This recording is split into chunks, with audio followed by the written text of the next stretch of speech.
New Jersey. Okay, here we go. Great. So we're here back at the Methane Pavilion here at COP26 for another methane moment, and I'm very pleased to be here with John Bell Edwards, the governor of the great state of Louisiana. Governor, thank you for joining us. Thank you, Mark. It's great to be here. Boy, it's really exciting. Let me start with this. So this conference is all about climate change. Why is climate change so important to the people of Louisiana? Well, the truth is, Mark, it's probably more important to Louisiana than any other state right now, and some of our people don't fully appreciate it. But we are suffering the effects of climate change in Louisiana to a degree not being experienced in any of the other states. So, for example, sea level rise is contributing to our land loss along the coast in Louisiana. But also, we have more severe and frequent weather events. I want you to know that in the last 2 years, we've been impacted by 5 hurricanes in Louisiana that made landfall, 2 of which, Laura last year and Hurricane Ida this year, are tied for the strongest storms to ever make landfall in Louisiana. And that's the 2 strongest storms in the last 2 years. And so we know that climate change is real. We know it's changing the weather patterns and not for the better. We know that we are losing land. It's not just the sea level rise, but we have subsidence and we also have coastal erosion going on all at the same time. And then on the other side of the coin, you know, we've been a strong fossil fuel state with a lot of chemical manufacturing and refining. So at the same time, we're actually emitting more CO2 per capita than just about any other state in the country. And so we can make a meaningful impact by reducing our carbon footprint, which will help us with respect to the weather. And this is all about just making sure that Louisiana can continue to thrive and be a wonderful place to live, to work, and to visit. And so that's why this is so important to us. So a lot of challenges, and we'll Absolutely. get into that in the course of this conversation. But so with this gathering of global leaders from all over the world, what are you, as the governor of Louisiana, hoping to get out of this conference, and what message are you hoping to bring to this gathering? Well, a big part of the message is what I just shared with you, why this is so important for Louisiana. And by the way, I very much appreciate the invitation that I got from the UK to come over. And I think they told me the reason they invited me is because we've actually committed ourselves in Louisiana to a 40 to 50% reduction in CO2 emissions by 2030 and to be net zero by 2050. And so being invited here, I think, is very helpful because, first of all, and I've been taking advantage of this opportunity since I got to Scotland, Right. but I've been able to meet with people from all over the world, including right here in the UK, who have already thought through some of the challenges that we're facing in Louisiana, and I can borrow from them. But I want to make sure that people understand that we are serious, and it's important because we are a traditional oil and gas state. And that remains a very important part of our economy, but this energy transition is well underway. And I don't know the time horizon of that transition, but it's going to be some period of time. And it's important for me that we be a leading energy state, not just in the present, but decades from now. And that means we have to get involved on the front end of the transition. And by the way, we have the most productive manufacturing workforce in the country, according to the Census Bureau. A lot of that manufacturing workforce is in chemical manufacturing and refining and so forth. And those skill sets, they transfer. You know, if you can fabricate an offshore oil platform, you can fabricate an offshore wind platform. Sure. If you have the vessels to service them and the skills, you can do that as well. And we are serious about this. We've created a climate initiatives task force to make a very concrete plan that will actually be unveiled in February to reach our goals. So let me ask you. So as you think about this energy transition, right? What are some of the key elements for you as you think about what it's going to take for a state like Louisiana, which has benefited so tremendously from oil and Right. gas and petrochemicals? Okay. What are some of the touchstones for you going forward as you think about this task force and its work? Well, first of all, we have a self-imposed deadline of February the 1st in order to come up with our plan. And we actually have a draft out now that's out for public comment. But it's going to be a very comprehensive, balanced, all of the above approach, and some of it is not just in the future. We've already done some exciting things. So whether it's wind, solar, we're moving from the smaller solar operations to the industrial size solar operations. We believe there's going to be a lease sale for offshore wind in the Gulf of Mexico sometime about 13 months, 14 months from now. We want to take full advantage of that. Carbon capture and sequestration is a big part of what we're doing. And we actually are combining that with other things. So biomass diesel refining. So rather than refining from feedstocks that are fossil fuels, we're going to be refining more and more from things like corn, soybean, pine trees. And when you do that refining with carbon capture and sequestration, you can actually have a carbon negative project. And so that's all of these things are incredibly important for us. And we want a well-balanced approach, which is why the Climate Initiatives Task Force, it has academicians, it has the non-governmental organizations and environmental groups, very, very heavy emphasis on equity. Also have state and local government actors. And we also, by the way, have some energy voices and chemical manufacturing. We believe that that's going to be the key to success because this is a transition, and we can't afford to be more pro oil and gas than the oil and gas companies. They're rebranding as energy companies, and we sort of need to do the same thing as a state. So much of the conversation, historically, much of the conversation around climate change and energy transition has been focused on reducing carbon dioxide, right, which determines how much warming we will deal with, into the future. We're here at the methane moment and the methane pavilion, and what's interesting is that the science community now is convinced that we have to reduce CO2, but we also have to reduce methane pollution. Methane drives fully a quarter of the warming that we're experiencing now, those storms that you talk about that are so afflicting the people of Louisiana. Much of that energy is being driven by the heating that's being caused by that methane. And I know that you have been thinking about this and you've been working on this issue as well. Maybe you could just talk a little bit about methane and how you see methane and methane reductions in part of your overall strategy to address this issue. Well, first of all, you're exactly right. It is my understanding that methane is about 28 times more potent than CO2 in terms of being a trapping mechanism to keep the warmth in and to cause the climate change. And so we obviously have to be focused on that. As you know, we have a very large natural gas industry in Louisiana. Everything from the wells to the pipelines to the production facilities and LNG, liquefied natural gas facilities are located in Louisiana because we produce so much natural gas, but we also have the pipeline density. In fact, the Henry Hub is where, in Erath, Louisiana, that's where natural gas is priced. So we're very aware that we have an obligation to reduce our methane emissions and doing it at every point that we just mentioned. And we're able now, because of new technology, to measure methane releases and try to figure that out. The other thing, Mark, and I'm going to give you a number, and it's very troubling, but it's fact. We have 4,600 orphan wells in Louisiana. And we know that that is a significant source of methane emissions. And one of the things that we're very excited about is Congress presently has a bill under consideration that has significant funding for orphan wells.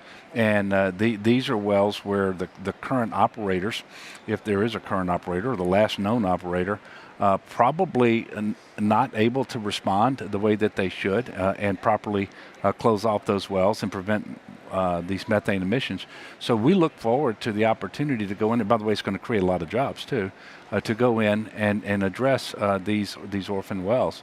And there are private sector companies that are willing to do many of them if they can quantify the methane that's being closed off, because then they believe they can gain credits. Well, it's an interesting point that you raised. A number of years ago, when we first started working on this methane issue, we commissioned a study which showed something on the order of like 75% of the dollars spent on abating methane pollution actually stays in the state Yeah. where that abatement is taking place, right? Sure. Many people tend to think of these pollution control programs as, money out of their pocket, but in fact, in some ways, this is money pumped back Well, into and the local economy. it recirculates in the local economy, and the same people who would go in and address these situations are some people who are looking for work because we're not drilling as many new wells, Right. but they have the skill set to go in and close them off.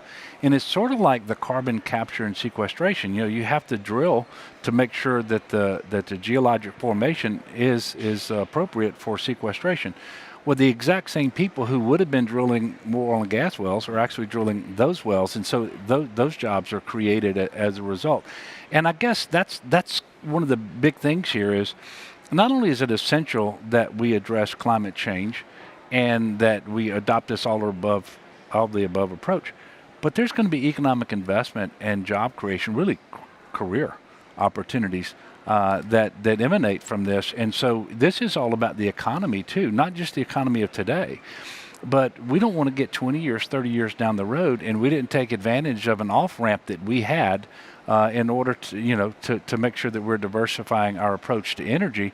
If we continue to ride traditional fossil fuels all the way to the end, we'll get to the end of the road and we won't be in a very good place. Yeah, no, and then where are you? So That's you want right. to take the wealth that you're creating now and reinvest it for future generations, right? For the Right. kids and the grandkids. And Mark, the truth is, once the world market turns away from something, there's nothing you can do to reverse that. And so you may not want to embrace it, but you have to acknowledge it, and then make sure you're moving in the same direction.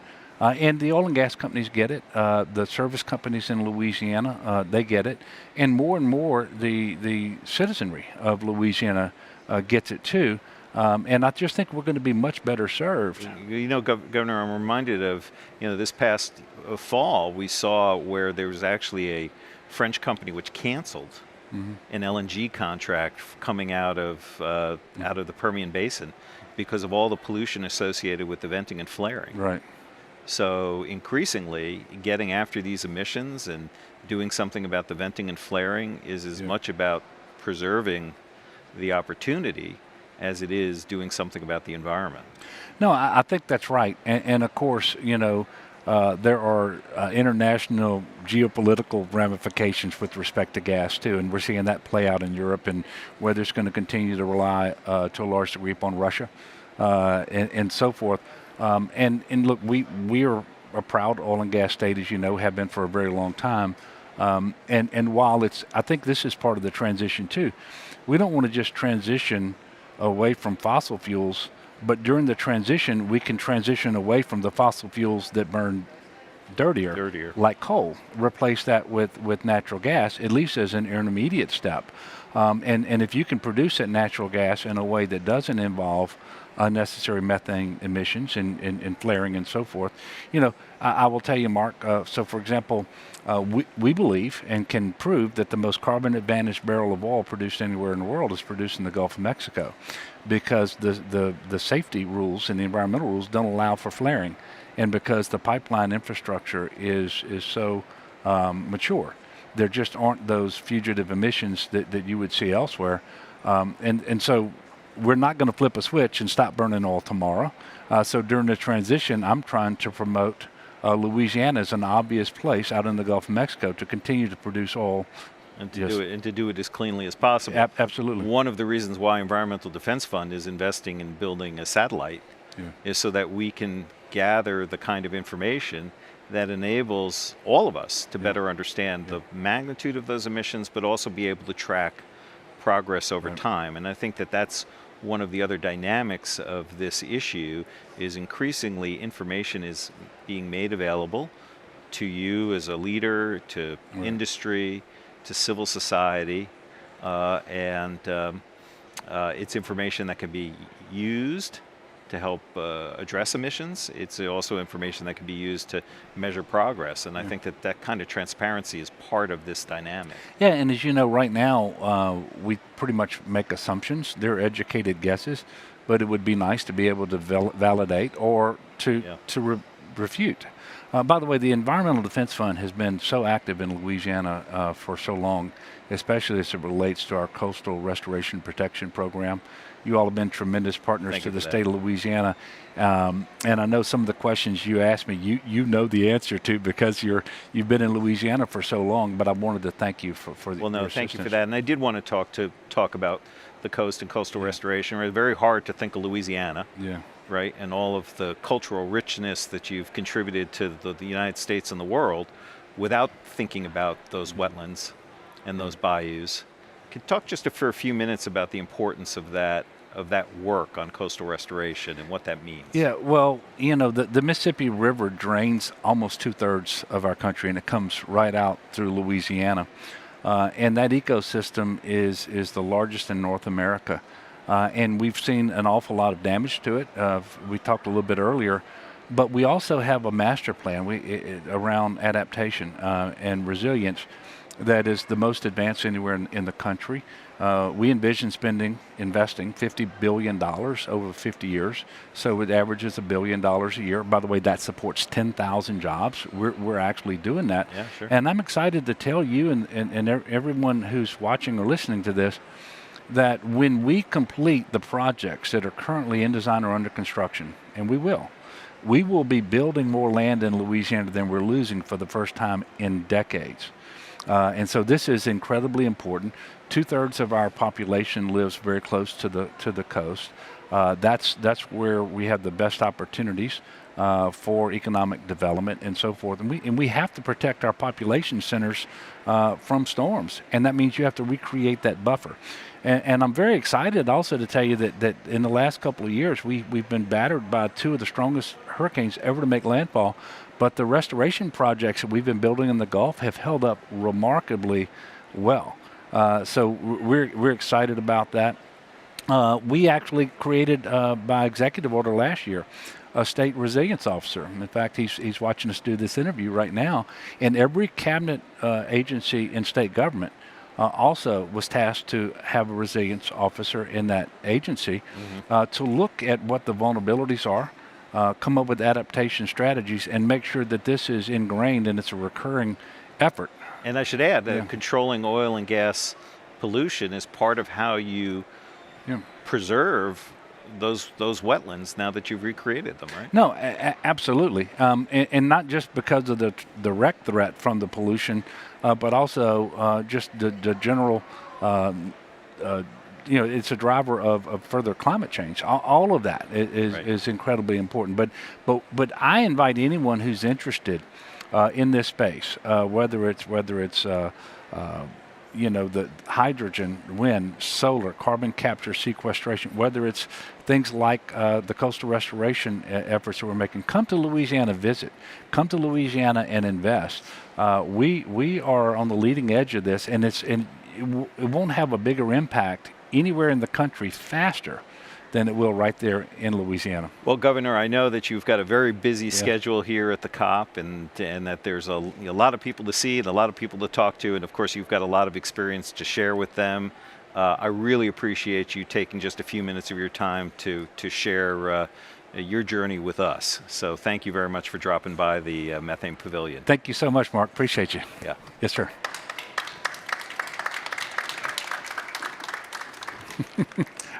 I didn't realize we had so many people watching.